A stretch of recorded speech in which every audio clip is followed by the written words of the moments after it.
Welcome to One Book, One Coffee. Before we begin, I want to take a moment to acknowledge something about you. The fact that you're here, choosing to spend your time with this book, says something remarkable about who you are. You could be scrolling through social media right now. You could be binge-watching another series. But instead, you chose to invest your time in learning, in growing, in becoming better than you were yesterday.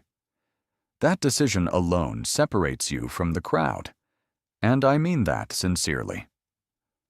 Today, we're diving into Sapiens, A Brief History of Humankind by Yuval Noah Harari, a book that completely reframes how you think about human history, civilization, and your own place in the story of our species.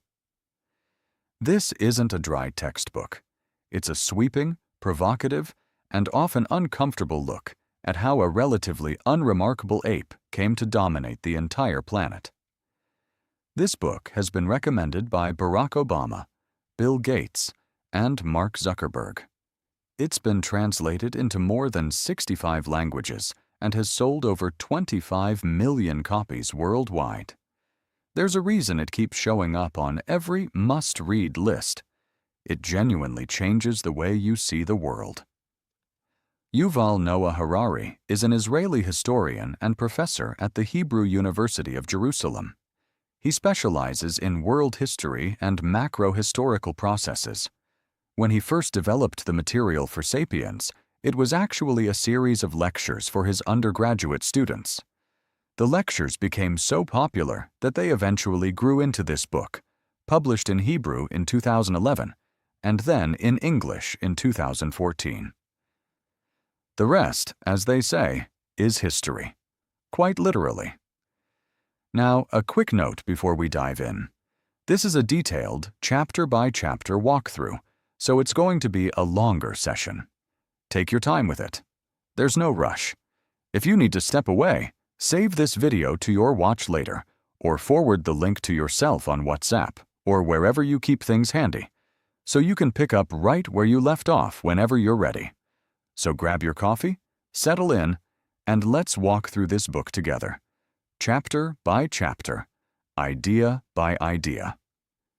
By the end, you'll have a completely new perspective on what it means to be human, why the world works the way it does, and where our species might be heading next.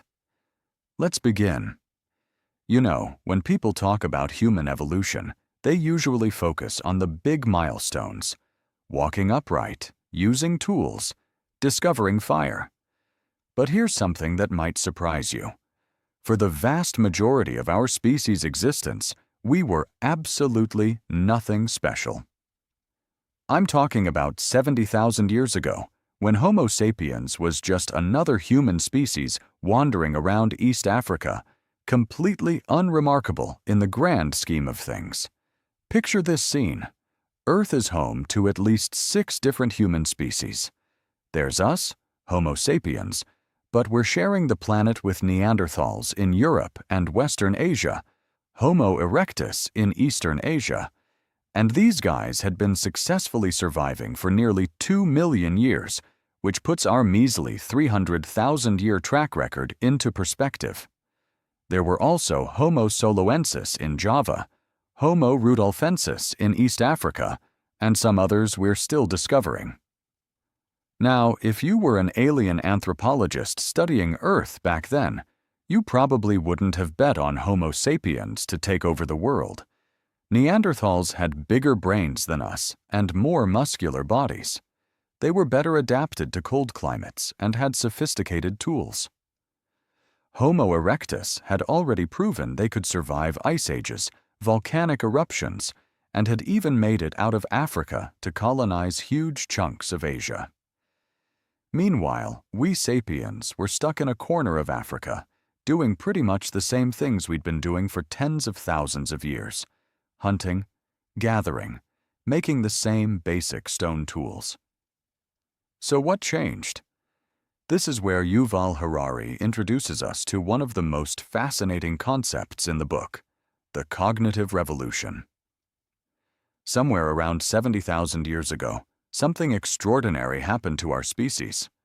We don't know exactly what triggered it, probably some random genetic mutation that rewired our brains. But suddenly, Homo sapiens started behaving in completely new ways. Think about this for a moment. Archaeological evidence shows that before 70,000 years ago, human culture remained virtually unchanged for tens of thousands of years. The same tools, the same hunting patterns, the same social structures. But after this mysterious cognitive shift, everything exploded. Within just a few thousand years, we see the first boats, oil lamps, bows and arrows, needles for sewing clothes. We see cave paintings, jewelry, and religious artifacts. It's as if someone flipped a switch in the human brain. But here's what's really mind-blowing about this revolution. It wasn't just about making better tools or creating art. The real breakthrough was in how we could think and communicate. Harari calls this the birth of the tree of knowledge, our unique ability to speak about things that don't physically exist. Now, before you say, "Wait, lots of animals communicate," you're absolutely right. Bees perform intricate dances to tell their hive mates exactly where to find flowers. Monkeys have different warning calls for different predators. One scream for eagle, another for lion. But here's the crucial difference. These animals can only communicate about things that actually exist in their immediate environment. A monkey can warn about a lion it sees, but it can never tell a story about a lion that lived last year, or a lion that might exist in the future, or a mythical super lion with golden fur. Bees can dance about flowers they've found, but they can't dance about the possibility of flowers, or the spirit of flowers, or flowers that might bloom if only they perform the right rituals. We humans, after the cognitive revolution, suddenly could do all of this and more. We could talk about gods we'd never seen, ancestors who'd been dead for generations, and futures that might never come to pass. We could discuss abstract concepts like justice, freedom, and human rights. We could create shared myths and stories that bound complete strangers together. Here's a perfect example of how powerful this became. Imagine you're a Homo sapiens 50,000 years ago, and you meet another group of humans you've never seen before. How do you know if they're friends or enemies? Well, you start talking. Maybe you discover you both believe in the same spirits, follow the same taboos, tell similar stories about how the world began. Suddenly, you're not strangers anymore. You're part of the same tribe, even though you've never met before. This ability to create shared fictions, and I mean that in the best possible way, allowed Homo sapiens to cooperate in massive groups. While other animals are limited to working with relatives or small bands they know personally, we could suddenly coordinate the activities of thousands, then millions, then billions of strangers. Think about it this way. Every large-scale human cooperation is based on shared myths. Money only works because we all believe in the story of its value. Nations exist because millions of people believe in the same national narrative. Companies function because we all agree to pretend they're real entities that can own property and sign contracts. The cognitive revolution didn't just change how we thought. It changed everything about how our species operates. It's why, within a few thousand years of this breakthrough, Homo sapiens had spread out of Africa and across the entire globe. It's why all those other human species, our cousins who had survived for millions of years, suddenly went extinct wherever we showed up. But this revolution came with consequences that Harari explores throughout the book, because our newfound ability to cooperate in massive numbers also gave us unprecedented power to reshape the world around us. And that's where our story really begins to get interesting, as we'll see when we dive into how this cognitive breakthrough led to the agricultural revolution that would change everything once again. So we've talked about how Homo sapiens conquered the world through the cognitive revolution, but here's where things get really fascinating. Harari argues that our secret weapon wasn't bigger brains or better tools. It was our ability to believe in things that don't actually exist. I know that sounds strange, so let me pour myself another coffee and explain what he means. Right now, as you're listening to this, you probably have some money in your wallet or bank account. You believe that money has value. But here's the thing. Money is just pieces of paper or numbers on a screen. It has no inherent value whatsoever. A dollar bill can't feed you, shelter you, or keep you warm. Yet billions of people around the world believe in its value simultaneously, and that shared belief makes it incredibly powerful. This is what Harari calls an imagined reality, or shared fiction. And humans are the only species on Earth capable of creating and believing in these collective myths on a massive scale. Think about this for a moment. Nations don't exist in nature. If an alien visited Earth and studied every mountain, river, and forest, they wouldn't find any evidence of borders between countries. France and Germany are human inventions, imagined realities that exist only because millions of people believe in them and act as if they're real. The same goes for corporations. Harari uses Peugeot as a brilliant example. The French car company employs thousands of people, owns factories, and sells cars worldwide. But what exactly is Peugeot? It's not the cars. Those are just products. It's not the factories. Those are just buildings and machines. It's not even the employees. They come and go. Peugeot exists as what lawyers call a legal fiction. It's a story we tell ourselves, backed up by legal documents and shared belief. Here's what's remarkable. If all of Peugeot's employees went on strike, if all the factories burned down, if every car was destroyed, Peugeot could still exist. The company could borrow money, hire new employees, build new factories. Why? Because Peugeot isn't a physical entity. It's a shared story that exists in our collective imagination, reinforced by legal systems that are themselves imagined realities. This might sound abstract, but it has profound practical implications.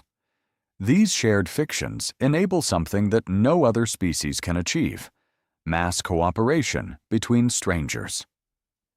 Chimpanzees, our closest relatives, can cooperate in groups of about 150 individuals maximum.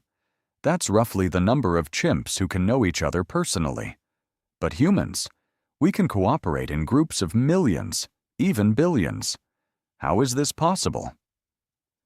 Because we can create shared stories that bind us together.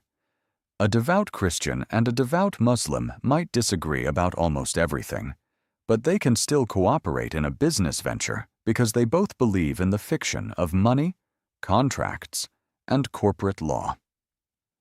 They don't need to like each other or share the same religion. They just need to believe in the same economic myths. Consider how extraordinary this is. Right now, there are probably components in your phone that were made by people you'll never meet, in countries you'll never visit, speaking languages you don't understand. Yet somehow, all these strangers cooperated to create this complex device. They did it because they all believe in the same economic fictions: money, corporations, international trade agreements, intellectual property rights. None of these things exist in the physical world, but our shared belief in them enables unprecedented cooperation. Harari points out that these imagined realities aren't necessarily bad or good. They're just incredibly powerful tools for organizing human society. Human rights, for instance, are a fiction. You won't find rights in your DNA or discover them under a microscope. But our collective belief in human rights has led to tremendous improvements in how we treat each other. Democracy is another shared fiction. There's nothing in nature that says some people should choose leaders by marking pieces of paper and putting them in boxes. But this imagined reality has proven remarkably effective at organizing large societies and preventing the worst forms of tyranny. What makes these fictions so powerful is that they're intersubjective. They exist in the shared imagination of many people. If I alone believe that seashells are valuable currency, that's just a delusion. But if millions of people believe it, it becomes money. The fiction becomes reality through collective belief and action. This ability to create and believe in shared fictions is what allowed Homo sapiens to build cities, empires, and global trade networks. It's why we can have armies of millions fighting for abstract concepts like freedom or the homeland. It's why we can have global corporations with employees who've never met each other but work toward common goals. But here's what's crucial to understand. These fictions are also fragile. They exist only as long as people believe in them. The Soviet Union was one of the most powerful entities in human history, but it collapsed almost overnight when enough people stopped believing in the communist story. The same could theoretically happen to any nation, corporation, or currency. This brings us to a fascinating paradox. The more successful a shared fiction becomes, the more real it seems to us. We forget that money, nations, and corporations are human inventions. We start to think they're natural laws, as unchangeable as gravity. But they're not. They're stories we tell ourselves, and like all stories, they can be rewritten. Understanding this power of shared fictions helps explain how small groups of Homo sapiens were able to conquer the world and build the complex civilizations we see today. But it also raises profound questions about the stories we choose to believe and the realities we choose to create together. So we've talked about how Homo sapiens conquered the world through cognitive revolution, but here's something that might surprise you. Our hunter-gatherer ancestors might have actually lived better lives than most people today. I know that sounds crazy, but stick with me on this one. Marshall Solins called foraging societies the original affluent society, and when you look at the evidence, it's pretty compelling. These weren't desperate people scraping by on the edge of starvation like we've been taught to imagine. A typical hunter-gatherer worked maybe 3 to 6 hours a day to meet all their needs. Compare that to your 40-hour work week, and suddenly their lifestyle doesn't seem so primitive, does it? The Patkung people of the Kalahari Desert, one of the few foraging societies we can still study, work about 12 to 19 hours per week. That's it. The rest of their time? Socializing, telling stories, playing games, resting. They have what economists call immediate return economy. They gather what they need for today and tomorrow. Then they're done. No 9-to-5 grind, no saving for retirement, no mortgage payments. And here's what's really fascinating about their diet. It was incredibly diverse and nutritious. While we modern humans rely on a handful of crops like wheat, rice, and corn for most of our calories, hunter-gatherers regularly consumed dozens, sometimes hundreds of different plant and animal species. The average forager knew the properties of thousands of plants in their environment. They understood which leaves could heal a wound, which roots provided the most energy, which berries were safe to eat, and when. Take the Aboriginal Australians, who lived as foragers for over 45,000 years. They developed sophisticated techniques like fire stick farming, deliberately burning certain areas to encourage the growth of plants that attracted game animals. They weren't just passively taking from nature, they were actively managing entire ecosystems. Some anthropologists argue they essentially turned the entire Australian continent into a carefully tended garden. This intimate knowledge extended far beyond just food. Foragers understood weather patterns, animal behavior, seasonal cycles, and navigation in ways that put our GPS-dependent selves to shame.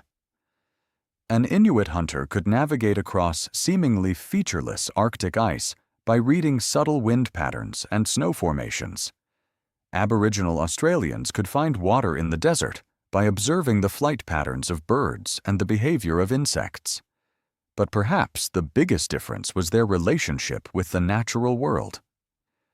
While we see ourselves as separate from and superior to nature, foragers saw themselves as just another part of the ecosystem. This worldview is called animism, and it's radically different from how we think today.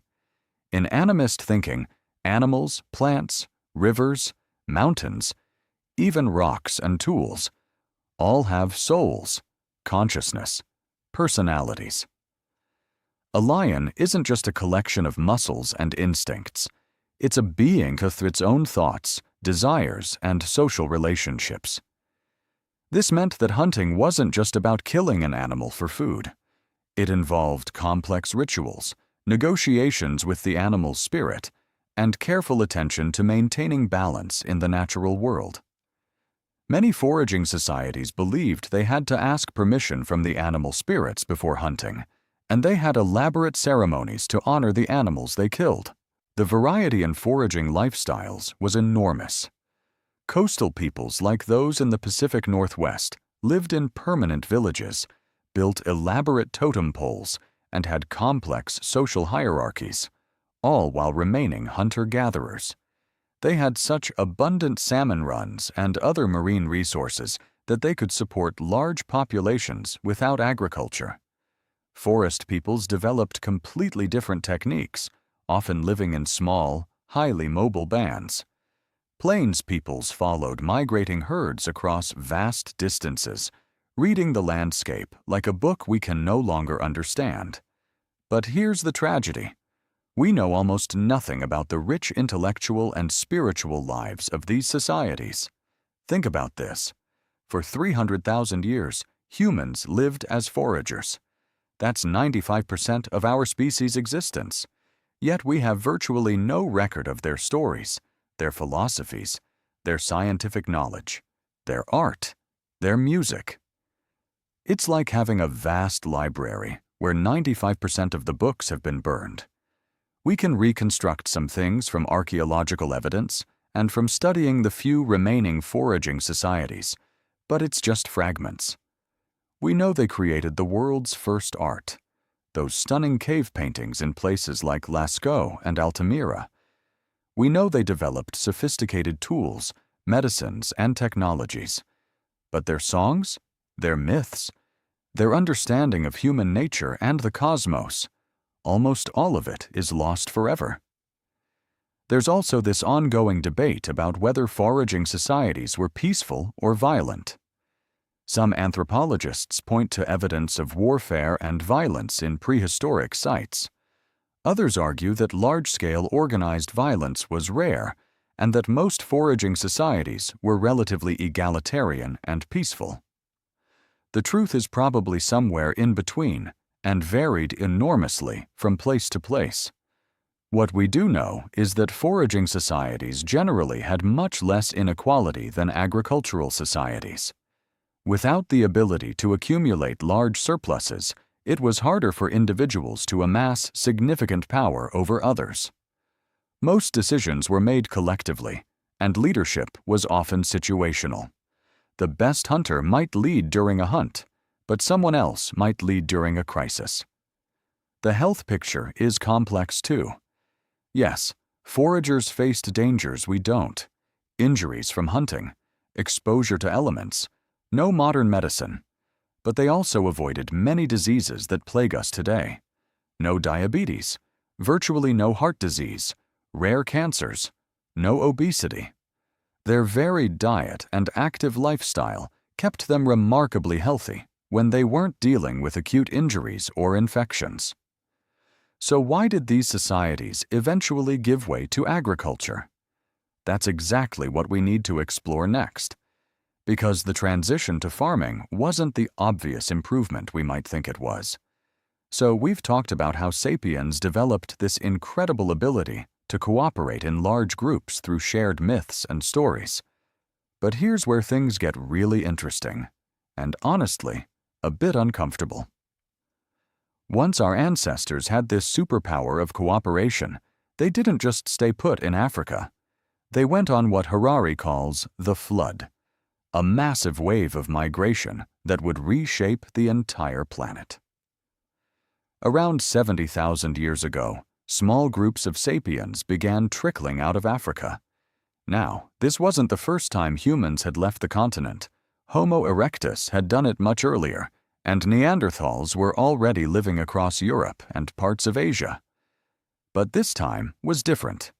This time, the migrants carried with them something revolutionary. That cognitive ability we talked about, the capacity for complex language, planning, and cooperation. The journey wasn't easy. These early explorers faced harsh climates, unfamiliar terrain, and completely new challenges. But they had something their predecessors lacked. They could work together in sophisticated ways, share knowledge, and adapt quickly to new environments. Think about this. Within just 45,000 years, descendants of these African migrants had reached the furthest corners of the Earth. The first truly groundbreaking moment came around 45,000 years ago when sapiens reached Australia. This is huge because Australia was the first landmass that sapiens colonized where no human species had ever set foot before. To get there, they had to cross at least 60 miles of open ocean, even when sea levels were much lower than today. What they couldn't survive was the arrival of a new kind of predator, one that hunted in coordinated groups, used sophisticated tools, and could adapt quickly to new situations. The evidence keeps piling up. Madagascar was colonized by humans around 1,500 years ago, and within a few centuries, all the island's large animals were extinct, including elephant birds that stood 10 feet tall. New Zealand's giant moa birds disappeared shortly after the Maori arrived around 800 years ago. Even small islands weren't safe. When humans reached remote Pacific islands, flightless birds that had evolved without any predators quickly vanished. Here's what's fascinating and sobering about this pattern. It shows that humans have been dramatically altering ecosystems for tens of thousands of years, long before we invented agriculture, cities, or industry. We tend to think of environmental destruction as a modern problem that started with the Industrial Revolution. But Harari argues we've been reshaping the planet's ecology since we first learned to work together effectively. This isn't to say our ancestors were evil or deliberately destructive. They were just trying to survive and feed their families. But they were incredibly effective at it. When you combine human intelligence, cooperation, and tool use with the fact that large animals reproduce slowly and often have no instinctive fear of this new predator, you get a recipe for extinction. The flood of human migration didn't just spread our species across the globe, it fundamentally changed what the globe looked like.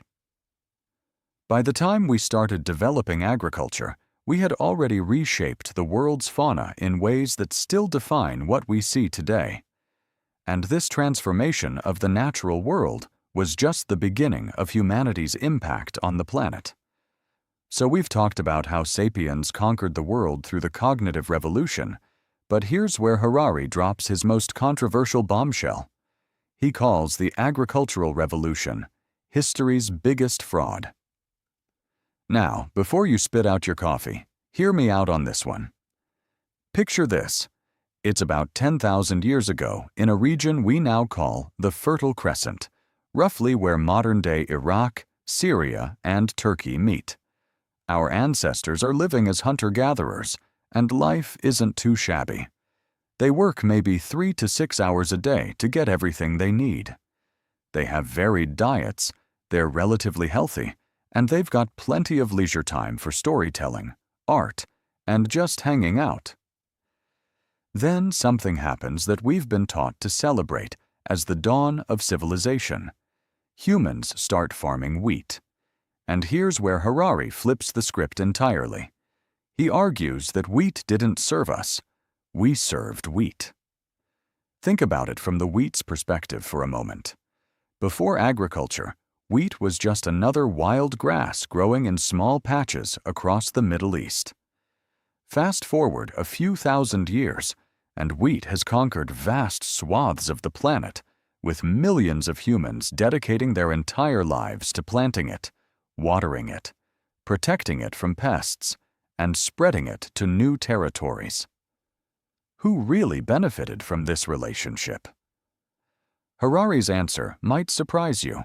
From a purely biological standpoint, wheat hit the evolutionary jackpot. It went from being a marginal species to one of the most successful plants on Earth. Meanwhile, what happened to the humans who made this possible? Here's the kicker. Farmers actually worked much harder than hunter-gatherers. Instead of those leisurely 3 to 6 hour workdays, farmers were up before dawn, toiling in the fields from sunrise to sunset. Their diets became monotonous and less nutritious. Where hunter-gatherers enjoyed varied meals of fruits, nuts, meat, and vegetables, farmers became dependent on a few staple crops. In many agricultural societies, a single crop like wheat, rice, or potatoes made up the majority of calories consumed. The health consequences were dramatic. Archaeological evidence shows that the transition to agriculture led to smaller, less robust skeletons. Farmers suffered from more diseases, partly because they lived in close quarters with domesticated animals. Hello? Smallpox and flu. And partly because their grain-heavy diets lacked essential nutrients. Tooth decay, which was rare among hunter-gatherers, became commonplace as people consumed more carbohydrates. Women's lives became particularly difficult. The constant cycle of pregnancy and childbirth meant that agricultural societies could support larger populations, but individual women paid a heavy price. Hunter-gatherer women typically had children every 3 to 4 years, while agricultural women often gave birth every 2 years or less.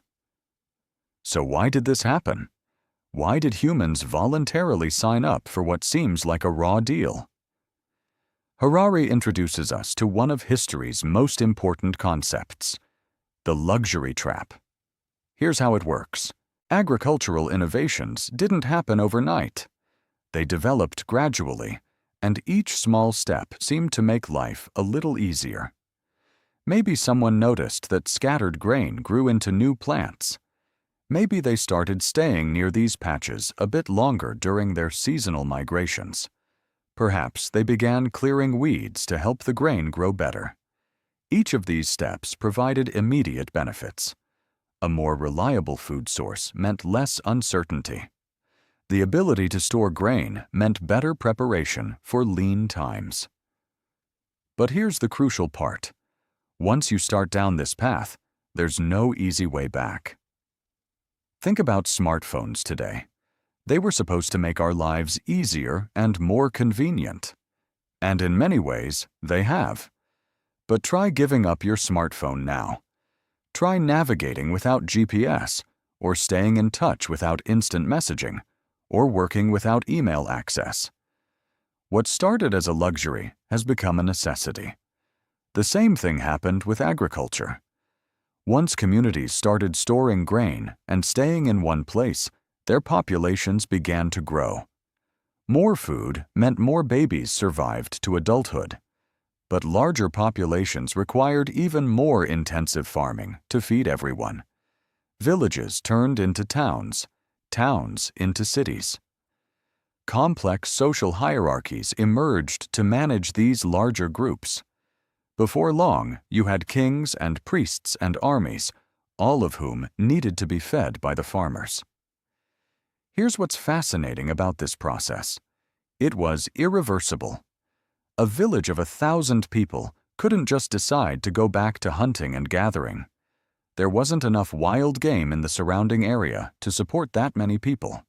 They were locked into the agricultural system, whether they liked it or not. The wheat had effectively domesticated humans just as much as humans had domesticated wheat. Harari points out that this pattern repeats throughout history. Innovations that promise to make life easier often end up making life more complicated. The agricultural revolution led to larger populations, but not necessarily happier individuals. It created food surpluses, but also famines when crops failed. It allowed for spectacular achievements in art, architecture, and learning, but it also created slavery, warfare, and massive inequality. This brings us to one of Harari's most profound questions about progress itself. We tend to measure historical success by looking at the big picture: total population, technological advancement, cultural achievements. But what if we measured it by individual human happiness and well-being? Would the agricultural revolution still look like progress? The answer isn't straightforward, and that's exactly Harari's point. The agricultural revolution set the stage for everything that followed: cities, writing, science, art, and eventually the modern world we know today. But it came at a cost that we're still paying. And understanding this trade-off helps us think more clearly about the choices we face today, as we stand on the brink of what Harari calls the next great revolution in human history. So we've talked about how the agricultural revolution changed everything for humanity, but here's where things get really interesting. And honestly, a bit darker. That surplus food we mentioned? It didn't just feed more people.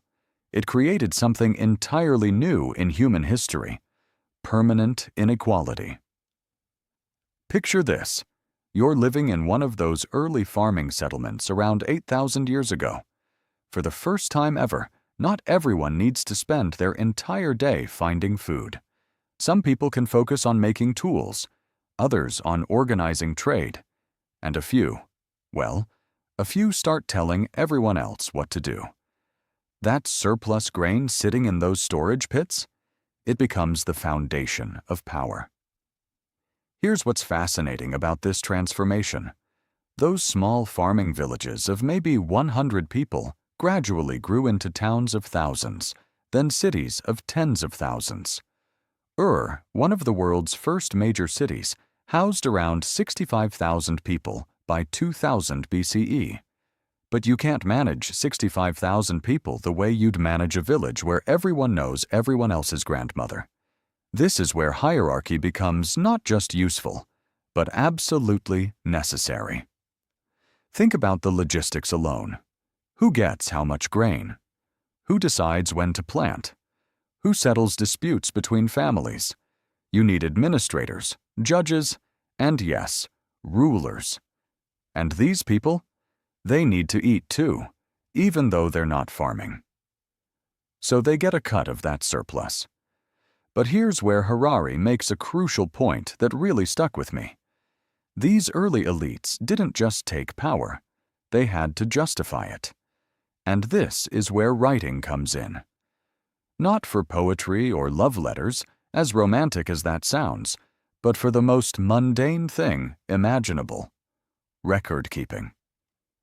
The earliest writing we've found, Sumerian cuneiform tablets recording tax payments and grain distributions, basically ancient spreadsheets. Writing allowed these growing societies to create something unprecedented: complex legal codes. Hammurabi's code from ancient Babylon is a perfect example. This wasn't just a list of rules, it was presented as divine truth, handed down from the gods themselves. Sound familiar? Fast forward a few thousand years, and you'll find the Declaration of Independence making similar claims about self-evident truths and natural rights. Now, here's what's really mind-bending about this. Both Hammurabi's Code and the Declaration of Independence claim to represent universal, eternal truths. but they contradict each other completely. Hammurabi's code explicitly creates different classes of people with different rights: nobles, commoners, and slaves. The Declaration talks about all men being created equal. They can't both be expressing universal truths, can they? This is Harari's key insight. Both are what he calls imagined orders. They're human constructs, stories we tell ourselves to organize society. But here's the thing. Once these stories take hold, they become incredibly powerful and self-reinforcing. Let me give you a concrete example of how this works. In ancient India, the caste system divided society into rigid hierarchical groups: Brahmins at the top, Dalits at the bottom. The system justified itself through religious texts, claiming this was the natural, divine order. If you were born a Dalit, you deserved it because of actions in past lives. If you were born a Brahmin, well, you'd obviously earned that privilege. This creates what Harari calls a vicious cycle. The people at the top have better access to education, resources, and opportunities. This makes them, on average, more skilled and capable. Then society looks at this and says, "See, they really are naturally superior." The hierarchy justifies itself. The same pattern repeats throughout history with race, gender, and class. Take the way European colonizers justified slavery and colonialism. They pointed to the technological and military superiority of European societies as evidence that Europeans were naturally more intelligent and capable. But of course, that superiority came from historical advantages: geography, resources, and yes, the surplus wealth generated by agriculture thousands of years earlier. Here's what's particularly insidious about these systems. They use biology to justify social constructs. Women are naturally more emotional, so they shouldn't vote. This ethnic group has smaller skulls, so they're less intelligent. The poor are just naturally lazy. But when scientists actually study these claims, they consistently fall apart. Think about this. If these hierarchies were truly natural and inevitable, why would they need such elaborate justification? Why would they need laws, religious texts, and social pressure to maintain them? A fish doesn't need a law telling it to swim. The reality is that these hierarchies persist because they benefit those at the top, and those people have the power to maintain the stories that justify their position. They control education, media, and legal systems. They write the history books and fund the research. It's not a conspiracy. It's just how power works. But here's what gives me hope in Harari's analysis. If these hierarchies are imagined orders rather than natural laws, that means they can change. And they have changed. The caste system in India, while still influential, has lost much of its legal power. Slavery was abolished. Women gained the vote. These weren't inevitable developments. They happened because people recognized these systems for what they were: human constructs that could be reconstructed. The agricultural revolution didn't just change what we ate or where we lived. It created the template for human civilization as we know it: cities, writing, laws, and yes, inequality. Understanding this history helps us see our current world more clearly, including the hierarchies that still shape our lives today. Speaking of shaping our lives, there's another imagined order that became so powerful it literally unified the entire planet. Let's talk about money, and how a simple concept became humanity's most successful story ever told. You know how we sometimes joke about having terrible memories? Well, our ancestors faced a much bigger problem. As societies grew larger and more complex, human brains simply couldn't keep track of everything anymore. And this limitation led to one of the most revolutionary inventions in human history. But it wasn't what you might expect. Around 3500 BCE, the Sumerians in ancient Mesopotamia created the world's first writing system. But here's the thing that always surprises people.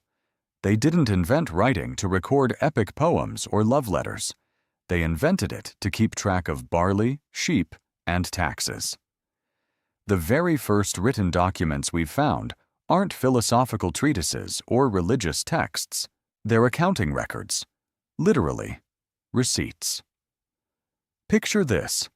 You're a Sumerian administrator trying to manage a temple complex with thousands of people, vast stores of grain, herds of animals, and tribute flowing in from dozens of settlements. Your brain can only hold so much information. You might remember that farmer Enlil owes 3 sheep, but what about the other 200 farmers? What about next month's grain distribution? The cognitive load was simply overwhelming. So the Sumerians developed a system using clay tablets and a wedge-shaped stylus, what we now call cuneiform. At first, it was incredibly basic. A picture of a sheep meant sheep. A circle meant one portion of grain. But this partial script could only handle concrete objects and simple transactions. The real breakthrough came when they figured out how to represent abstract concepts and sounds. This full script could capture not just 10 sheep, but the sheep that Enlil promised to deliver next month if the harvest is good. Suddenly, you could record agreements, laws, stories, and complex ideas. The human mind had essentially created an external hard drive. But here's what's fascinating about this development. Writing didn't just help humans remember things better. It fundamentally changed how we think. Before writing, human knowledge was holistic. When an elder told you about farming, they'd weave together practical techniques, seasonal rhythms, spiritual beliefs, and community traditions all in one narrative. Knowledge was interconnected, contextual, and alive. Writing changed all that. It encouraged compartmentalized thinking. You'd have one tablet for sheep inventory, another for barley accounts, and yet another for religious rituals. Information became modular, categorized, and standardized. This was incredibly powerful for organization, but we also lost something: that rich, interconnected understanding of how everything relates to everything else. Think about how this played out in practice. The invention of numbers and systematic record-keeping enabled bureaucracy on a massive scale. Ancient Egypt could coordinate the labor of tens of thousands of workers to build pyramids because they had scribes tracking every worker, every tool, every ration of bread. The Persian Empire could govern territories spanning 3 continents because they had an administrative system that could process information about taxes, laws, and military logistics across vast distances. But here's where it gets really interesting, and a bit troubling. The invention of writing created what Harari calls the bias of archives. History, as we know it, is essentially the history of literate societies, and within those societies, it's the history of whoever controlled the writing. Most people throughout history were illiterate. Farmers, craftspeople, laborers. Their stories, their perspectives, their wisdom, much of it vanished because they couldn't write it down. What survived were the records kept by priests, kings, tax collectors, and merchants. So when we study ancient civilizations, we're often seeing them through the eyes of the elite who could afford scribes and whose records were deemed worth preserving. This bias runs deeper than you might realize. Even the stories that seem to represent common people were usually written by educated elites. The Epic of Gilgamesh, one of humanity's earliest literary works, was preserved because it served the interests of Mesopotamian rulers who wanted to project their power and legitimacy. The bureaucratic systems enabled by writing also created new forms of social control. Once you could record laws, debts, and obligations in permanent form, you could enforce them across generations. A debt recorded on a clay tablet could outlive the person who incurred it. Legal codes could be standardized across an empire. The written word became a tool of power in ways that oral tradition never could be. Consider how this transformed daily life. In a pre-literate society, if someone claimed you owed them something, it was your word against theirs, mediated by community memory and relationships. But once scribes started recording transactions, that clay tablet became the ultimate authority. The written record trumped human memory and social consensus. This shift had profound psychological effects, too. Writing externalized human memory, which was liberating in many ways.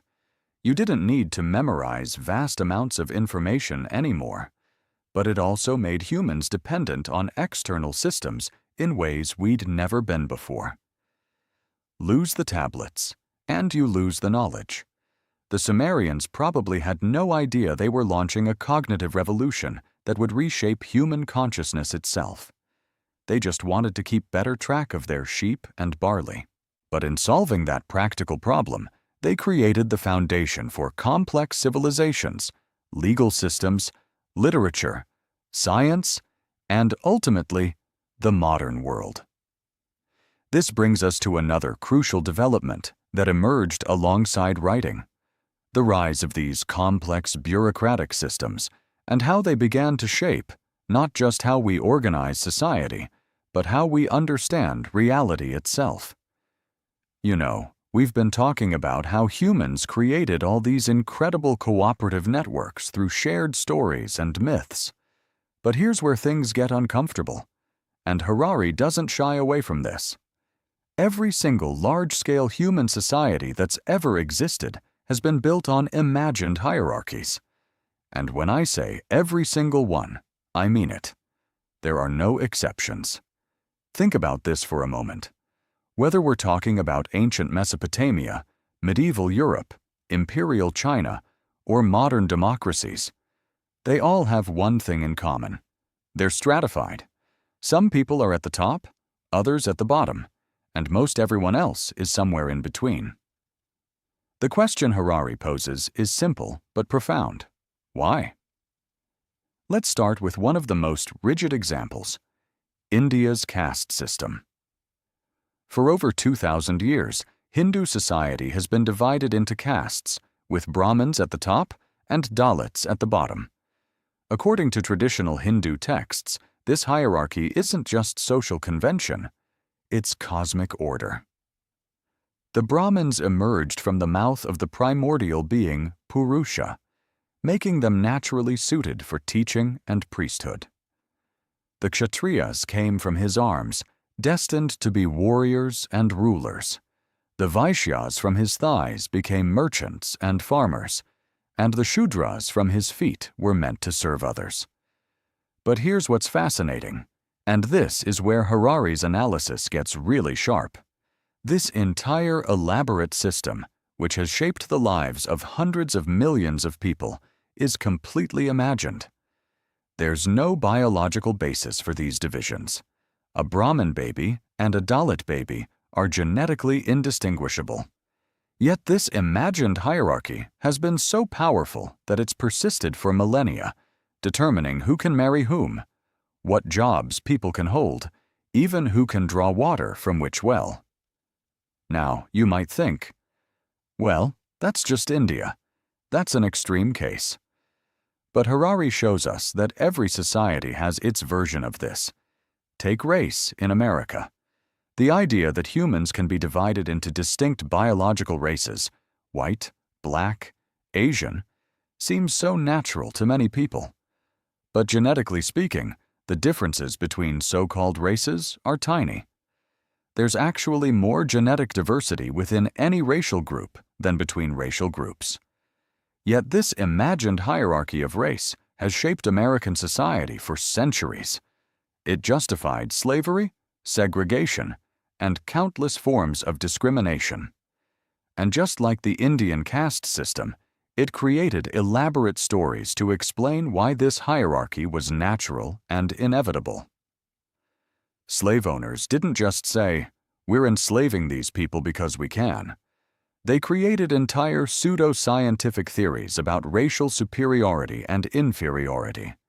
But perhaps the most universal hierarchy of all is gender. Here's where Harari makes a crucial distinction that I find really important. He separates biological sex from cultural gender roles. Yes, there are biological differences between males and females. That's undeniable. Men are generally physically stronger. Women bear children. Hormonal differences affect behavior. These are facts. But, and this is a big but, the vast cultural edifice we've built around these biological differences, that's largely imagined.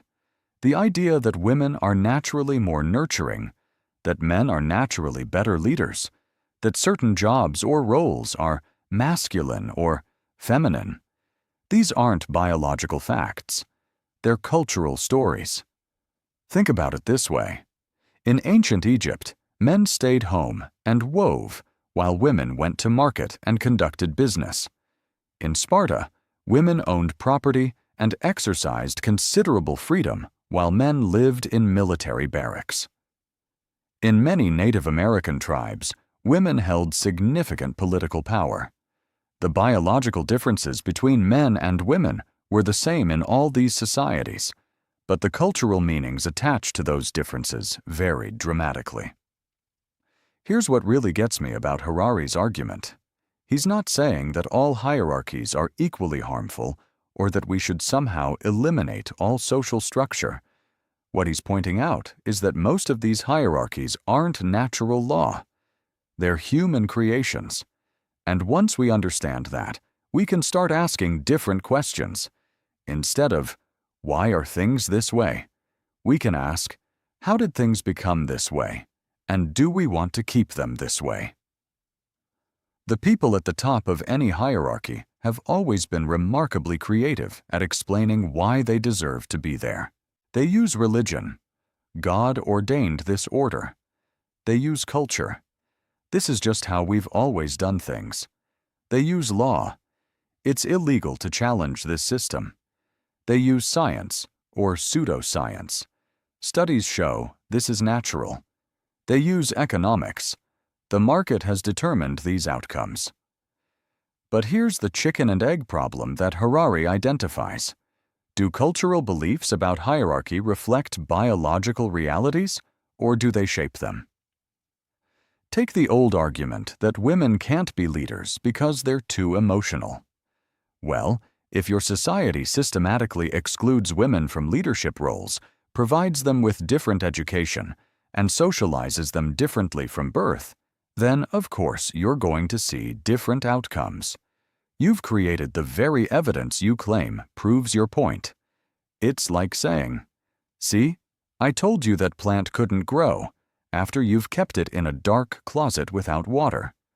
The failure isn't proof of the plant's inherent limitations.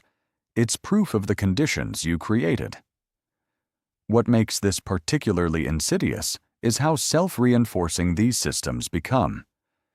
When you tell people for generations that they're naturally suited for certain roles, many of them internalize these beliefs. When you structure society around these assumptions, they start to look like natural law rather than human choice. This brings us to something that might make you a bit uncomfortable, because it made me uncomfortable when I first really thought about it. We're all products of these hierarchical systems. Every single one of us has absorbed ideas about what's natural and what's not, what's normal and what's deviant, what's possible and what's impossible. And many of these ideas aren't based on objective reality. They're based on the particular hierarchical stories our societies have told us.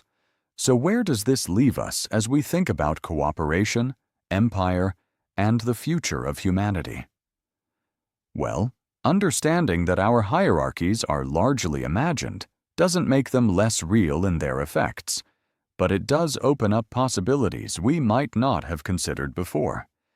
You know, we've been talking about how sapiens spread across the globe and created all these different cultures, but here's something that might surprise you. Despite all that diversity, history actually has a direction, and that direction is toward unity. Think about it this way. When our ancestors first left Africa around 70,000 years ago, they eventually split into thousands of completely isolated groups.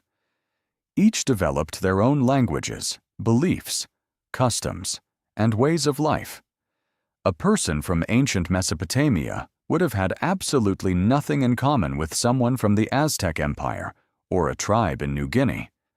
They might as well have been from different planets. But here's the fascinating part. Over the millennia, these thousands of separate cultures have been steadily merging back together. Today, we're essentially living in one giant global civilization. Sure, we still have different countries and cultures, but we share the same basic systems, technologies, and even many of the same values. A businesswoman in Tokyo and a farmer in Brazil both understand money, both live under some form of government, and both might even share similar religious or secular beliefs about human rights. So how did this happen? How did we go from thousands of isolated tribes to one interconnected world? Harari identifies three universal forces that have been pulling humanity together like cosmic magnets: money, empire, and religion. He calls them the merchant, the conqueror, and the prophet. Let's start with the merchant and the power of money. Now, money might seem like just pieces of paper or numbers on a screen, but it's actually one of humanity's most brilliant inventions. Before money, if you were a farmer who needed shoes, you had to find a shoemaker who wanted grain. But what if the shoemaker needed a new roof, not grain? You'd have to find someone who wanted grain and had roofing materials and was willing to trade with the shoemaker. It was incredibly complicated. Money solved this by creating a universal medium of exchange that everyone could trust. And here's the key. Money doesn't care about your religion, your nationality, or your culture. A gold coin from ancient Rome was just as valuable to a Chinese merchant as it was to a Germanic tribesman. Money became the first truly universal language. This created something remarkable: economic networks that crossed cultural boundaries. Merchants from completely different civilizations could suddenly do business together. A spice trader from India could sell to a Roman, who could then sell to a Celt in Britain. These trade networks became the arteries of globalization, pumping goods, ideas, and technologies across vast distances. Then we have the conqueror, the force of empire. Now, I know empire has a bad reputation today, and for good reason. Empires conquered through violence, destroyed cultures, and oppressed millions. But here's what's complicated about history. Empires also unified vast regions under single political systems. Take the Roman Empire. At its height around 100 CE, it stretched from Britain to Iraq, encompassing perhaps 65 million people speaking dozens of languages. A citizen could travel from Hadrian's Wall in northern England to the markets of Alexandria in Egypt using the same currency, protected by the same laws, traveling on roads built to the same standards. That's unification on a massive scale. And empires didn't just conquer, they absorbed. The Romans didn't try to make everyone Roman in the ethnic sense. They created a system where a Spaniard, a Gaul, or an African could become fully Roman by adopting Roman culture and law. Some of Rome's greatest emperors, like Trajan and Marcus Aurelius, weren't even from Italy. The same pattern repeated throughout history. The Mongol Empire connected China to Eastern Europe. The British Empire created global networks that still influence trade and politics today. Each empire that rose and fell left behind shared institutions, languages, and ways of organizing society. Finally, we have the prophet, the unifying power of religion and ideology. Religion spread across cultural boundaries in ways that were previously impossible. Buddhism traveled from India to China, Japan, and Southeast Asia. Christianity spread from a small Jewish sect to become the dominant religion of Europe and later the Americas. Islam connected Spain to Indonesia under shared beliefs and practices. But here's what's really interesting. Religions didn't just spread beliefs, they created shared moral frameworks. A Buddhist monk in Tibet and one in Thailand might speak different languages and live in different climates, but they share fundamental ideas about suffering, compassion, and the nature of existence. Christianity gave medieval Europeans from Ireland to Russia a common set of values and institutions. And in the modern era, secular ideologies have taken on this unifying role. Human rights, democracy, capitalism, nationalism. These ideas now span the globe in ways that would have been unimaginable to our ancestors. Now, here's what's crucial to understand. These three forces often worked together, sometimes in harmony, sometimes in tension. Christian merchants spread both their faith and their trade networks. Islamic empires facilitated both political unity and religious conversion. The British Empire spread both capitalism and Christianity alongside political control. The result is the world we live in today. Despite our differences, humans everywhere now participate in the same basic systems. We use money, live under states, and share many fundamental beliefs about how society should work. A protest in one country can inspire movements worldwide. An economic crisis in one region affects markets everywhere. We've become one interconnected civilization. But this unity came at a cost. Thousands of unique cultures, languages, and ways of life disappeared forever. The diversity that once characterized our species has been dramatically reduced. It's one of history's great paradoxes. We gained unity, but lost uniqueness. This brings us to a crucial question. If these three forces have been so powerful in shaping human history, how exactly do they work? What makes money so universally trusted? How do empires actually manage to control such vast territories and diverse populations? You know, I was at the grocery store yesterday, and I watched someone tap their phone against the card reader to pay for their coffee. No cash, no plastic card, just a quick tap and done. It got me thinking about how absolutely mind-blowing our relationship with money really is. Here we are, trusting invisible numbers on a screen to represent real value, and somehow the whole system works. Harari calls money the most universal and efficient system of mutual trust ever devised by humanity. And when you really think about it, that's exactly what it is. But here's the thing. Money doesn't actually exist in nature. There's no such thing as a $10 bill growing on a tree or a Bitcoin hiding under a rock. Money is pure fiction, but it's fiction that billions of people believe in so completely that it shapes our entire world. Let's go back to the beginning. Before money, humans had to rely on barter systems. If you were a wheat farmer who needed shoes, you had to find a shoemaker who happened to want wheat at exactly the moment you needed shoes. And not just any amount of wheat. It had to be the right amount that both of you agreed was fair. You can see the problem here. You'd have to find someone who wanted grain, and had roofing materials, and was willing to trade with the shoemaker. It was incredibly complicated.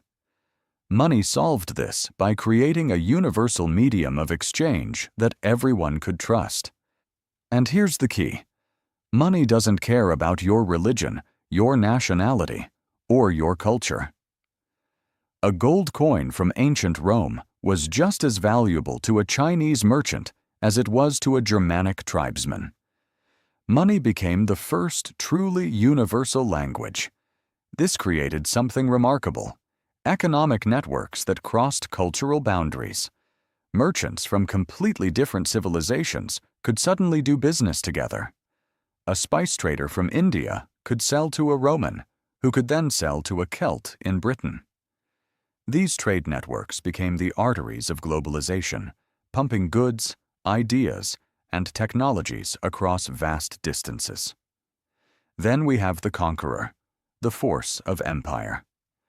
Now, I know empire has a bad reputation today, and for good reason. Empires conquered through violence, destroyed cultures, and oppressed millions. But here's what's complicated about history. Empires also unified vast regions under single political systems. Take the Roman Empire. At its height around 100 CE, it stretched from Britain to Iraq, encompassing perhaps 65 million people speaking dozens of languages.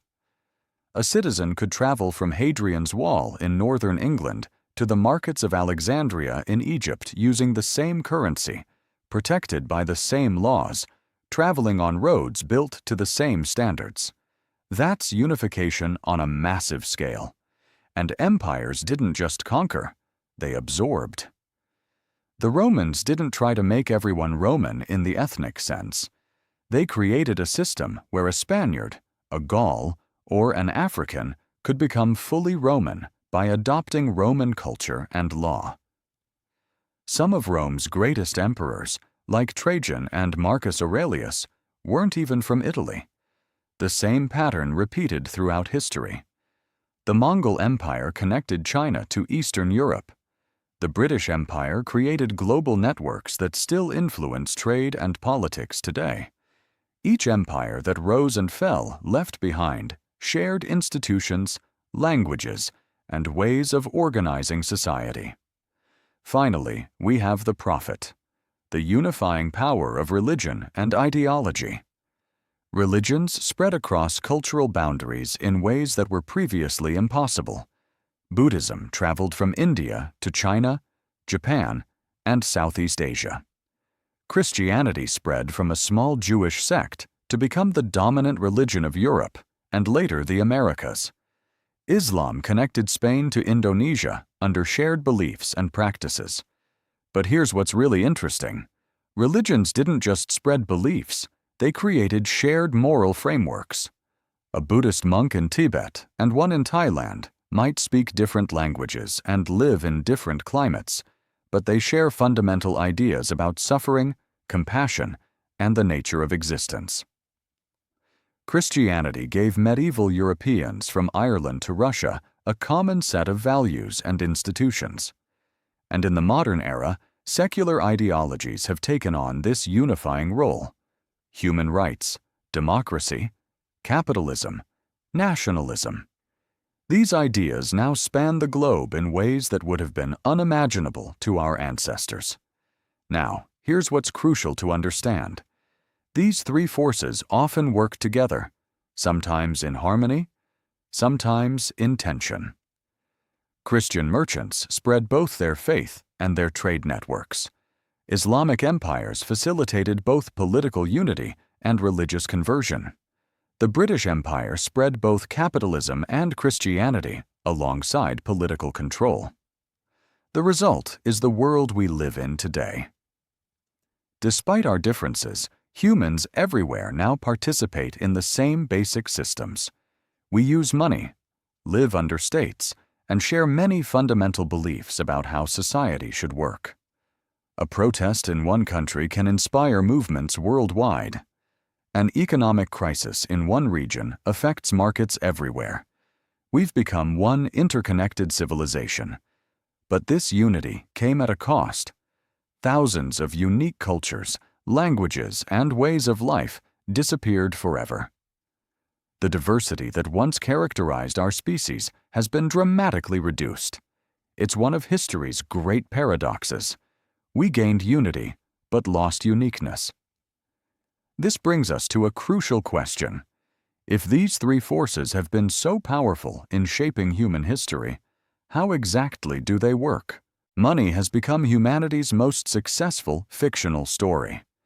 Now, all of this monetary evolution set the stage for something even more transformative: the rise of empires and the way they used both money and religion to unite vast populations under single political systems.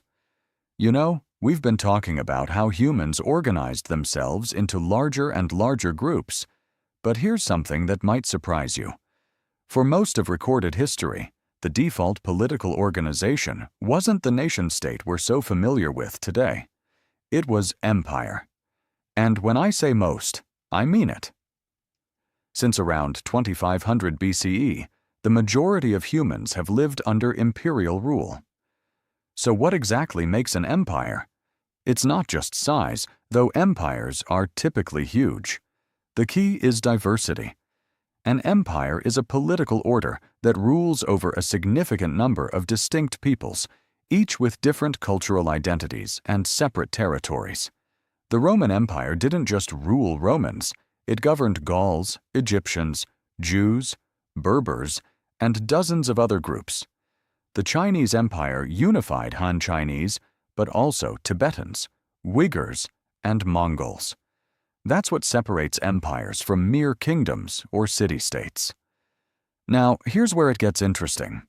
We tend to think of empires as purely destructive forces, and yes, they absolutely could be brutal. The Spanish conquest of the Americas was devastating. The Mongol invasions left cities in ruins. But here's the paradox that Harari points out. Empires have also been history's most important engines of cultural exchange and innovation. Think about this for a moment. Those Roman roads that connected Britain to Mesopotamia? They didn't just move armies, they moved ideas, technologies, and people. A merchant from Gaul could travel to Alexandria and encounter Greek philosophy, Egyptian mathematics, and Persian astronomy, all within the same political framework. Without the Pax Romana, this kind of exchange would have been nearly impossible. The Chinese Empire created something even more remarkable: a unified bureaucratic system that lasted over 2 millennia. They developed standardized weights, measures, currency, and writing systems across a territory larger than Europe. This wasn't just administrative efficiency, it was cultural revolution. A poem written in one corner of China could be understood and appreciated in another, thousands of miles away. And consider the British Empire. Yes, it was built on exploitation and often devastating to local populations, but it also spread English common law, parliamentary democracy, and modern banking systems across the globe. Today's international legal framework, our concepts of human rights, even the idea of free trade, these emerged from imperial networks. Here's what's fascinating about how empires actually worked. They rarely tried to completely erase local cultures. That would have been impossible and counterproductive. Instead, they created what we might call imperial cultures, hybrid systems that blended imperial elements with local traditions. Take the Persians, who ruled the largest empire the ancient world had ever seen. They didn't force everyone to worship Persian gods or speak Persian. Instead, they created an overarching framework that allowed local customs to flourish while ensuring loyalty to the empire. Cyrus the Great actually helped the Jews rebuild their temple in Jerusalem. Why? Because happy subjects are productive subjects. This creates a fascinating cycle that repeats throughout history. Empires conquer peoples who initially resist imperial culture. But over time, the conquered often become the most enthusiastic supporters and even shapers of that very culture. The Gauls who fought Caesar eventually became some of Rome's most distinguished senators and generals. Chinese culture today owes as much to barbarian influences as it does to the original Han traditions. But here's the really mind-bending part. Our modern anti-imperial ideology is itself a product of empire. The ideas of equality, self-determination, and universal human rights that we use to criticize imperialism. They emerged from imperial contexts. The American revolutionaries used English legal concepts to justify their rebellion against England. Indian independence leaders like Gandhi employed British-educated legal arguments and Christian moral frameworks to challenge British rule. This isn't to say empires were benevolent. Far from it. The human cost was often staggering, but it does help explain why they were so successful for so long. Empires offered something that smaller political units couldn't: the possibility of belonging to something larger than your tribe, your city, or your ethnic group. They created identities that transcended local boundaries. Look at how this played out with Christianity. It started as a small Jewish sect in a remote corner of the Roman Empire, but precisely because it was part of that empire, Christian ideas could spread along Roman trade routes, be debated in Roman forums, and eventually reach the Roman emperor himself. Without the imperial infrastructure, Christianity might have remained a local phenomenon. The same pattern holds for Islam, Buddhism, and countless other cultural movements. They needed imperial networks to become truly global phenomena. Ideas, like goods, travel along established routes, and empires built the most extensive routes in human history. What's remarkable is how this imperial legacy shapes us even today. The legal systems most countries use, the languages of international communication, even the sports we play globally, soccer, cricket, basketball, all spread through imperial networks. The very concept of universal human rights, which we now use to judge historical empires, emerged from the imperial experience itself. This brings us to a crucial question about our modern world. If empires were so effective at creating large-scale cooperation and cultural exchange, what replaced them? And more importantly, are we better off with the nation-state system that emerged in their wake? Because as we'll see next, the story of how empires gave way to nations is really the story of how we created our modern political world. You know, we've talked about how money and empires brought people together, but there's actually a third force that's been even more powerful at uniting strangers, and that's religion. Now, before you roll your eyes thinking this is going to be some dry theological discussion, stick with me here. Harari's take on religion is absolutely fascinating, and it might change how you see the world around you. Let's start with our hunter-gatherer ancestors. They practiced what we call animism, the belief that every rock, tree, river, and animal had a spirit or soul. It sounds primitive to us now, but think about it. This worldview actually made perfect sense for small groups living intimately with nature. When you're tracking animals and reading weather patterns for survival, seeing the world as alive and conscious isn't crazy at all. But here's where things get interesting. When the agricultural revolution hit and we started living in larger groups, animism couldn't handle the job anymore. You can't organize thousands of people around the spirit of the local oak tree. We needed bigger gods for bigger societies. Enter polytheism, the worship of multiple gods. And contrary to what you might think, polytheistic religions were actually incredibly tolerant. The Romans, for instance, were happy to add new gods to their pantheon whenever they conquered a new territory. Oh, you worship a god of wine? Great, we'll call him Bacchus and add him to our collection. This flexibility made it much easier to integrate different peoples into their empire. The polytheists understood something profound. If you believe in many gods, each with their own domain and personality, you naturally accept that different people might have different relationships with the divine. It's like having a big extended family where everyone has their role and quirks.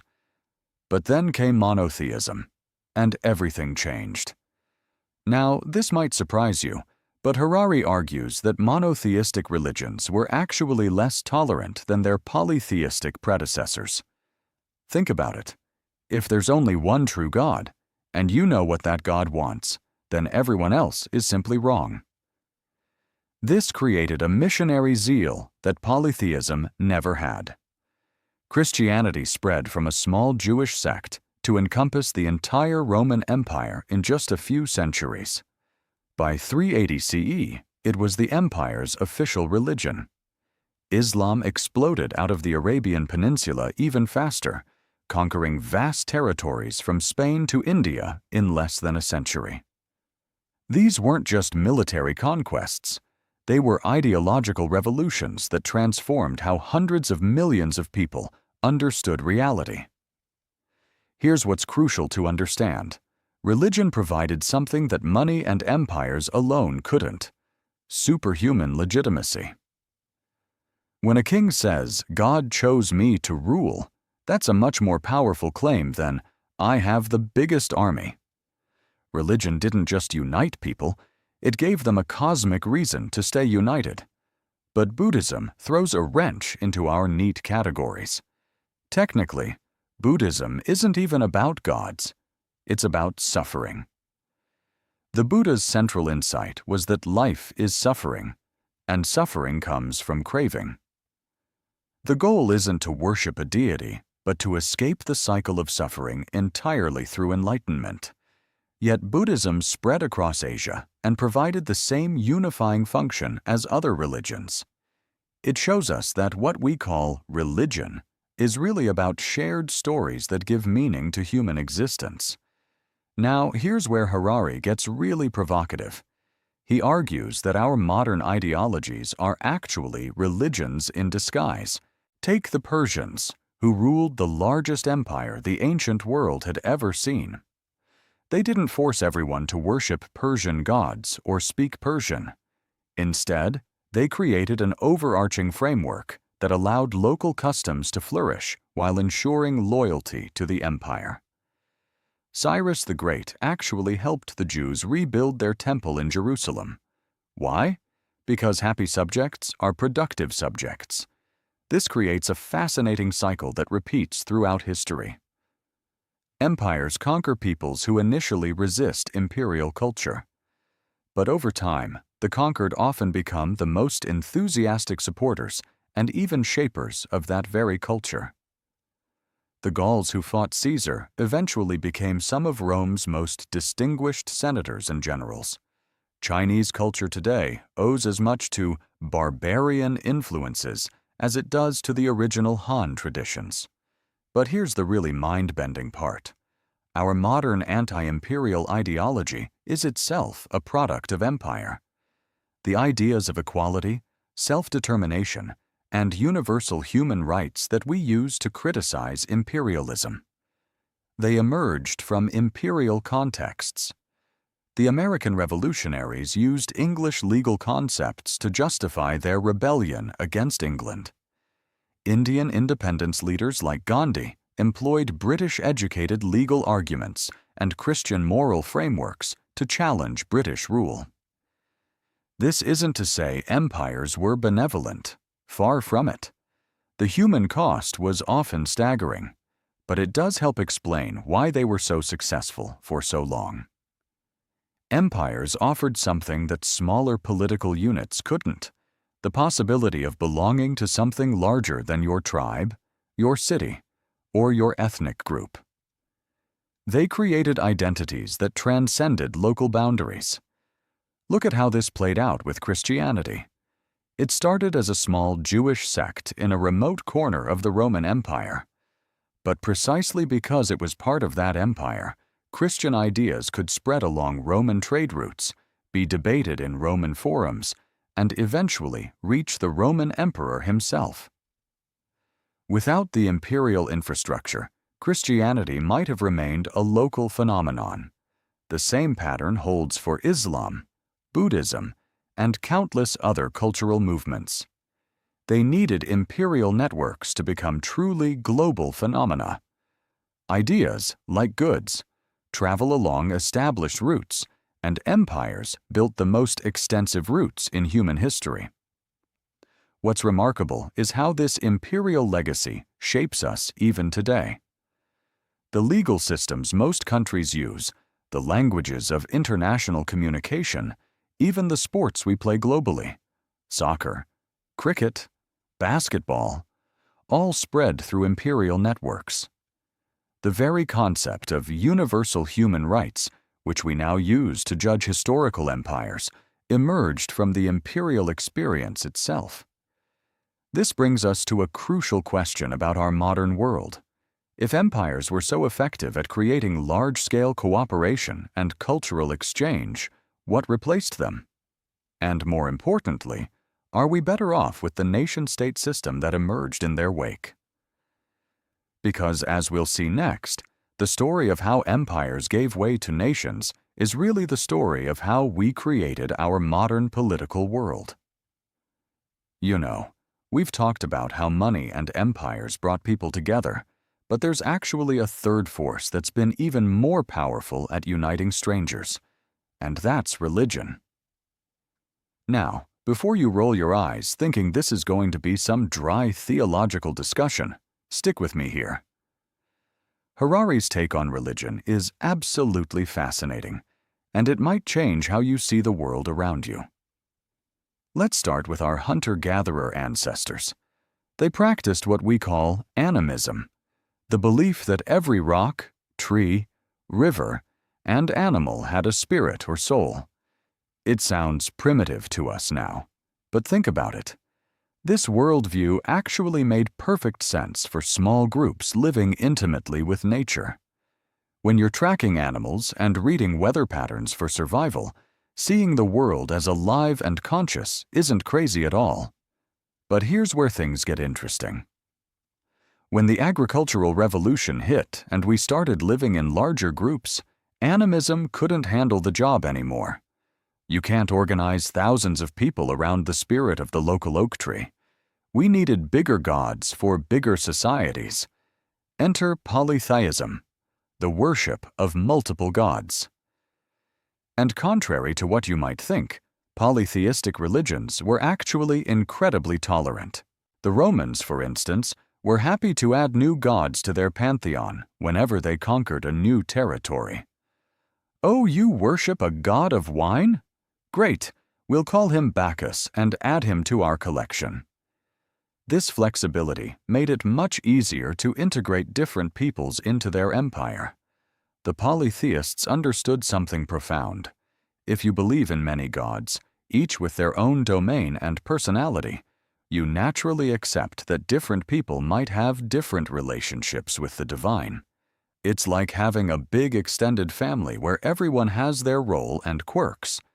But then came monotheism, and everything changed. Now, this might surprise you, but Harari argues that monotheistic religions were actually less tolerant than their polytheistic predecessors. Think about it. If there's only one true God, and you know what that God wants, then everyone else is simply wrong. This created a missionary zeal that polytheism never had. Christianity spread from a small Jewish sect to encompass the entire Roman Empire in just a few centuries. By 380 CE, it was the empire's official religion. Islam exploded out of the Arabian Peninsula even faster, conquering vast territories from Spain to India in less than a century. These weren't just military conquests.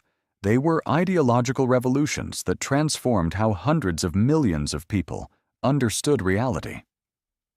Here's what's crucial to understand. Religion provided something that money and empires alone couldn't: superhuman legitimacy. When a king says, "God chose me to rule," that's a much more powerful claim than, "I have the biggest army."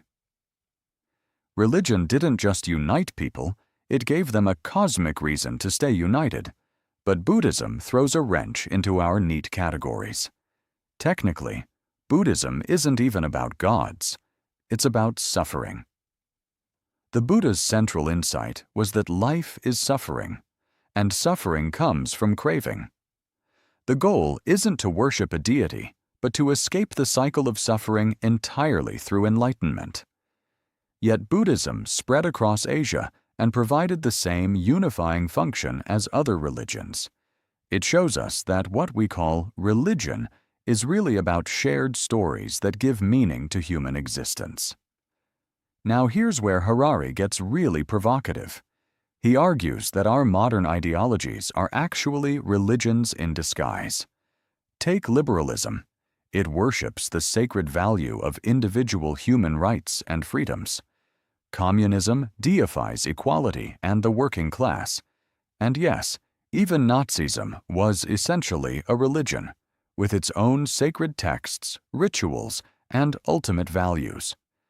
Think about how Americans treat the Constitution, or how communists revered Marx's writings, or how Nazis held their rallies.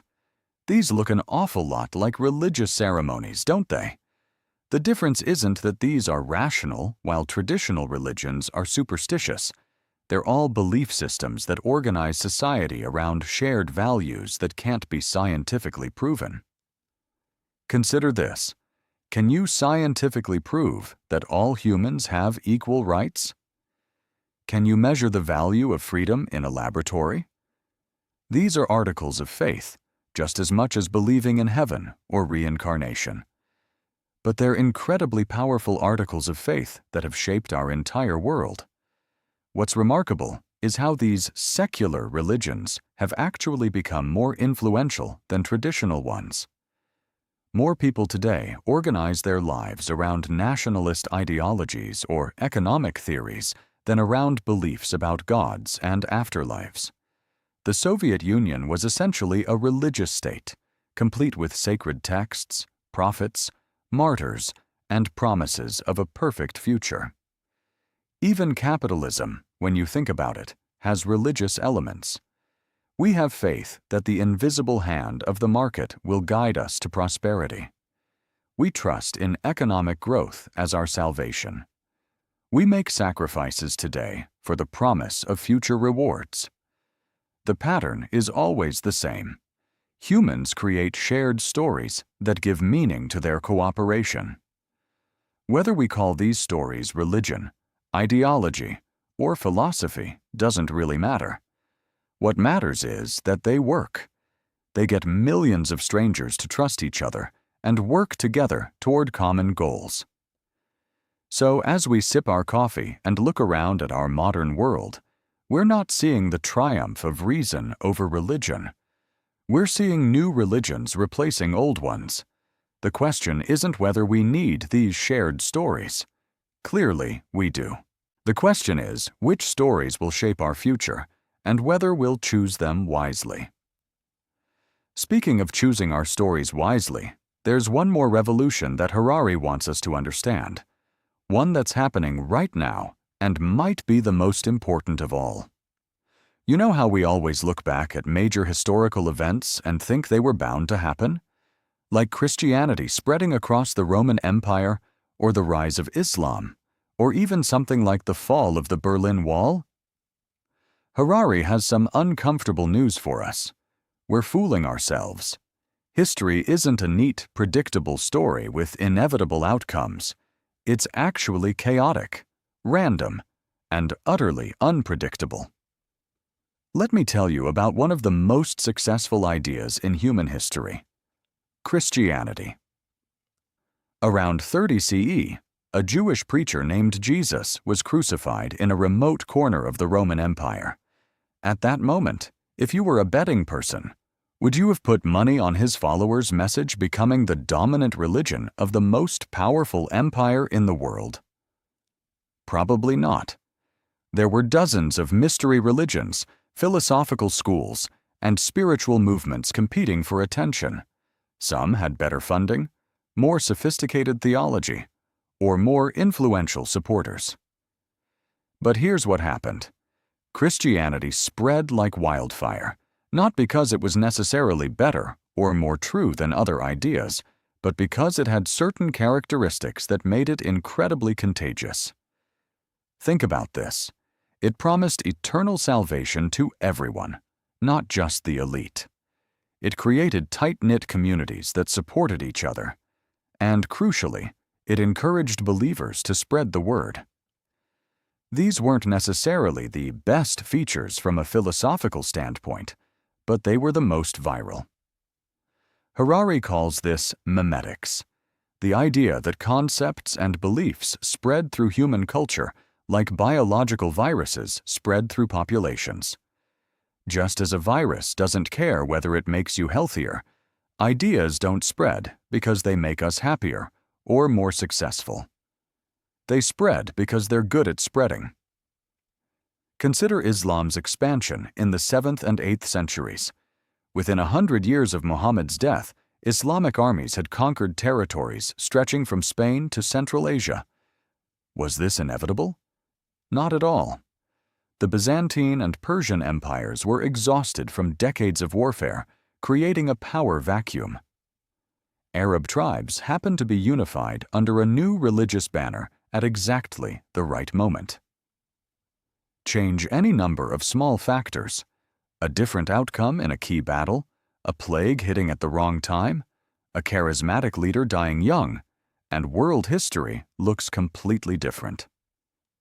Here's what's really mind-bending. We suffer from what psychologists call hindsight bias. Once we know how things turned out, our brains trick us into thinking it was always going to happen that way.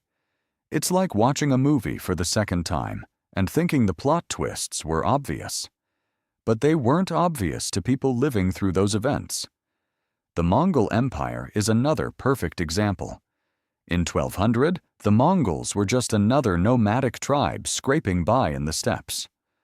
Nobody, and I mean nobody, would have predicted they'd soon control the largest contiguous empire in human history, stretching from Korea to Hungary. Genghis Khan unified the tribes through a combination of military genius, political savvy, and sheer ruthlessness. But plenty of other leaders had those qualities and failed miserably.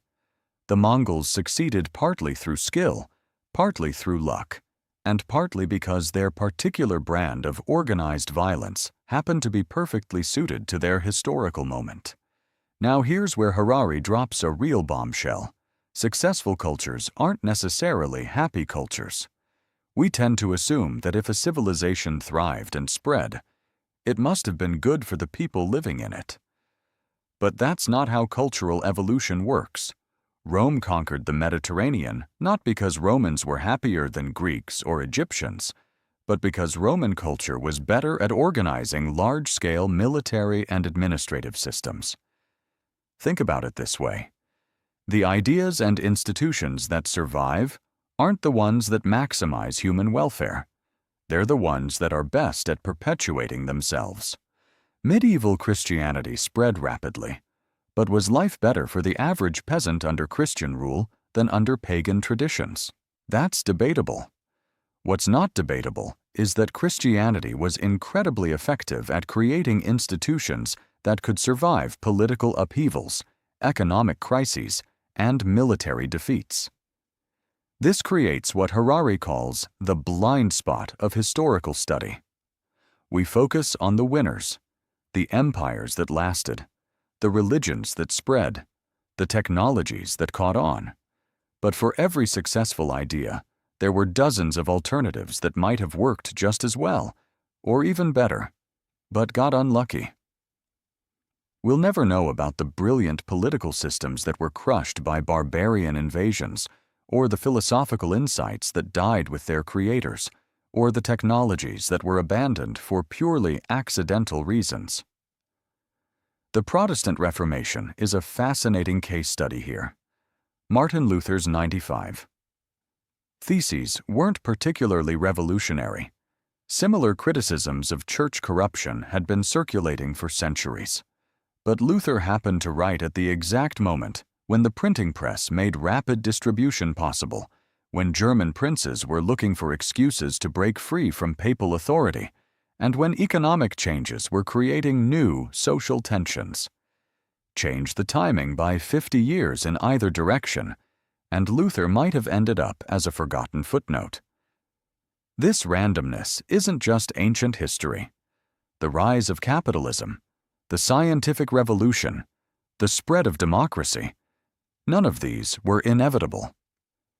They emerged from specific historical circumstances and could easily have developed differently or not at all. We live in one possible world out of millions that could have existed. So what does this mean for us today? Well, it should make us a lot more humble about predicting the future and a lot more curious about the roads not taken in our past.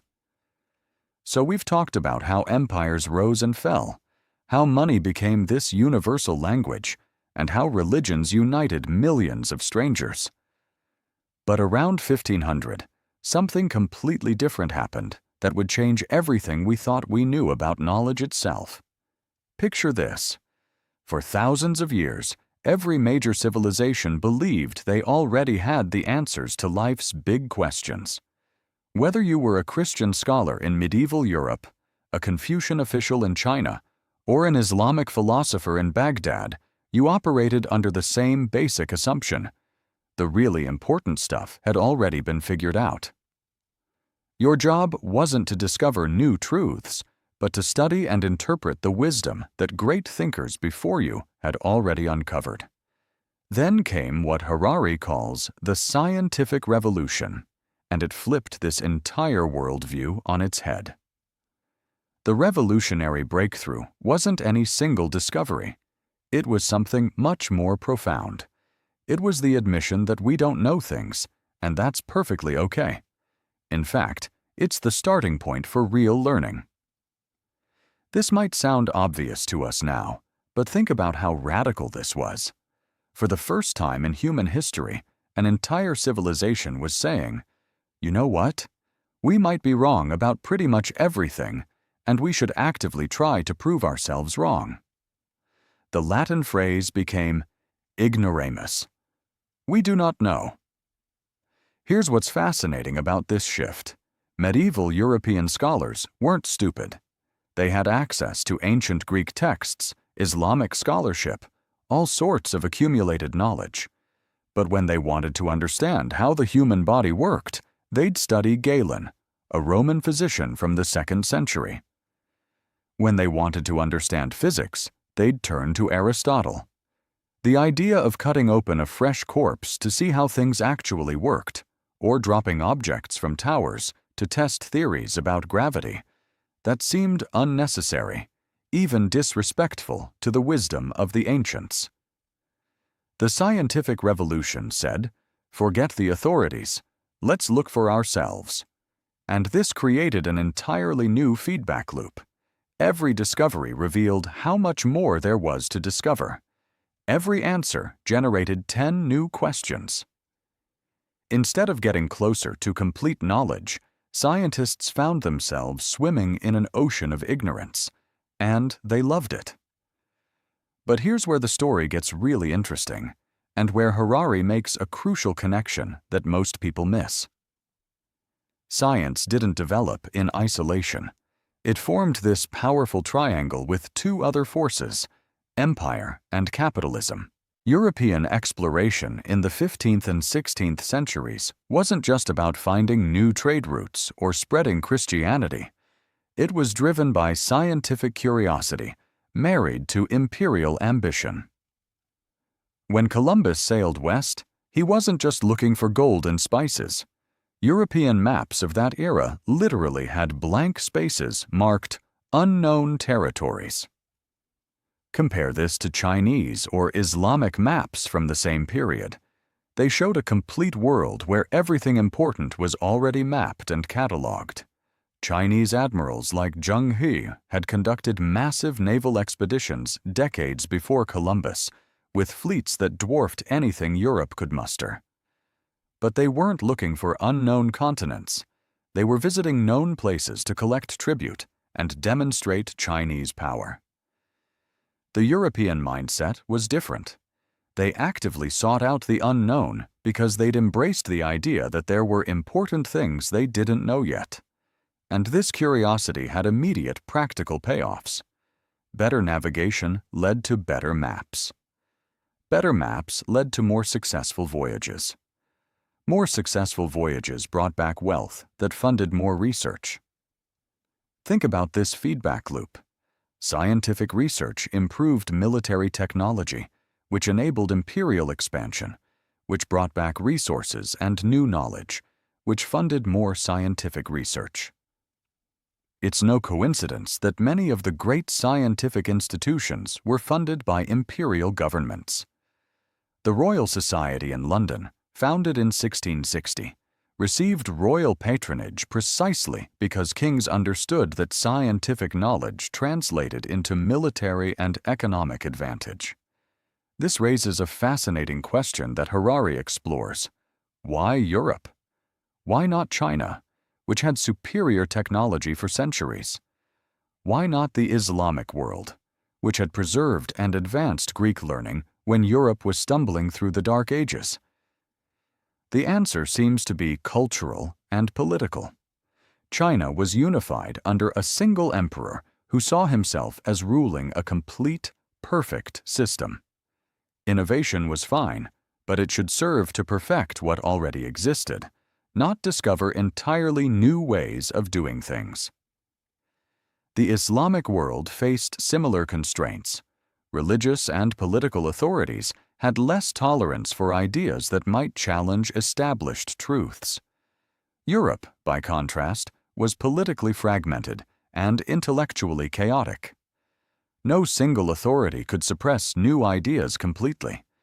If the church banned your research in Italy, you could move to Holland. If the French king wasn't interested in funding your expedition, you could try the Spanish court. This competition between European powers created space for dangerous new ideas to flourish. By 1700, this scientific approach had become self-reinforcing. European powers were investing unprecedented resources in research and development because they'd seen the payoffs. The British Empire's dominance in the 19th century wasn't just about having better guns, though they did. It was about having created systems that continuously produced better guns, better ships, better medicine, better everything. The really remarkable thing is how this changed humanity's entire relationship with knowledge. For the first time, we had a civilization that assumed the future would be fundamentally different from the present, and that human effort could shape that difference. We'd discovered that admitting ignorance wasn't a weakness. It was the first step toward genuine power. This sets us up perfectly for understanding how this scientific revolution didn't just change what we knew, but how we organized entire societies around the pursuit of knowledge and growth. You know how we've been talking about the scientific revolution and how it changed everything? Well, here's where things get really uncomfortable, because science didn't develop in some pure, isolated bubble. It got tangled up with empire building in ways that are still shaping our world today. Picture this. It's 1768, and Captain James Cook is preparing for what sounds like a perfectly innocent scientific mission. The Royal Society wants him to sail to Tahiti to observe Venus passing in front of the Sun, a rare astronomical event that could help scientists calculate the distance between Earth and the Sun. Noble pursuit of knowledge, right? Except Cook's ship, the Endeavour, was also packed with secret instructions to explore and claim new territories for Britain. Science and empire, sailing together on the same vessel. This wasn't coincidence.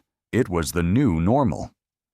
For the first time in history, empires were systematically funding scientific expeditions, not just for the glory of knowledge, but because science gave them real, practical advantages.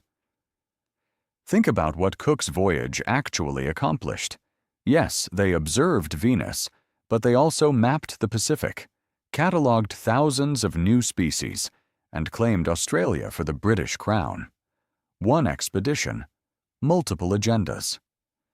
The British East India Company perfected this marriage of science and conquest. When they needed to understand monsoon patterns for better trade routes, they funded meteorological studies. When they wanted to survey their new territories, they created the Great Trigonometrical Survey of India, one of the most ambitious scientific projects of the 19th century. They weren't just stealing wealth, they were systematically studying and cataloging everything they conquered. Here's what's fascinating. This scientific approach made European imperialism fundamentally different from earlier empires. The Romans conquered through military might, the Mongols through superior tactics, but Europeans conquered through superior knowledge. They had better maps, better understanding of ocean currents, better weapons developed through systematic research. Science became the secret weapon of empire. Charles Darwin's voyage on HMS Beagle is another perfect example. Darwin was there as the ship's naturalist, collecting specimens and making observations that would eventually lead to his theory of evolution. But the Beagle wasn't on a nature cruise. It was mapping the coastlines of South America for British naval and commercial interests. Darwin's revolutionary science happened alongside and because of imperial expansion. The knowledge flowed both ways, though. European scientists learned an incredible amount from the people they encountered. Local guides taught them about geography. Indigenous healers showed them medicinal plants. Native astronomers shared their observations of the stars. But here's the thing. This knowledge was extracted, repackaged, and claimed as European discovery. The original sources were often erased from the story. Now we get to the really dark part. Science didn't just serve empire practically, it provided moral justification for conquest and exploitation. European scientists began developing theories about human races, claiming that different peoples represented different stages of human evolution. They measured skulls, compared brain sizes, and created elaborate hierarchies that, surprise, surprise, always put Europeans at the top. These weren't fringe theories. Some of the most respected scientists of the time, people whose other work was genuinely groundbreaking, also promoted ideas about racial superiority that seem horrific to us now. They used the prestige of science to argue that European domination was natural, even beneficial for inferior peoples.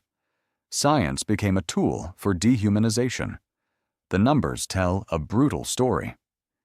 In 1500, Europeans controlled about 10% of the world's land surface. By 1914, they controlled 84%. This wasn't just military conquest, it was systematic, scientific colonization. Europeans studied local diseases to protect their own troops, analyzed soil conditions to establish plantations, and mapped resources to extract wealth more efficiently. But here's where the story gets complicated, because empire also genuinely advanced human knowledge. The vast botanical gardens of Kew in London became a center for understanding plant life worldwide. The British Museum accumulated artifacts and specimens that helped scientists understand human history and natural diversity. Imperial expeditions discovered new species, mapped unknown territories, and expanded the boundaries of human knowledge. Think about this paradox. Some of our most important scientific advances came from this period of imperial expansion. We learned about evolution, mapped the world's geography, discovered countless species, and developed new technologies. But this knowledge was built on exploitation, violence, and the systematic suppression of other ways of understanding the world. The legacy is still with us. Many of our major museums, universities, and scientific institutions were built with imperial wealth and still house collections acquired through conquest.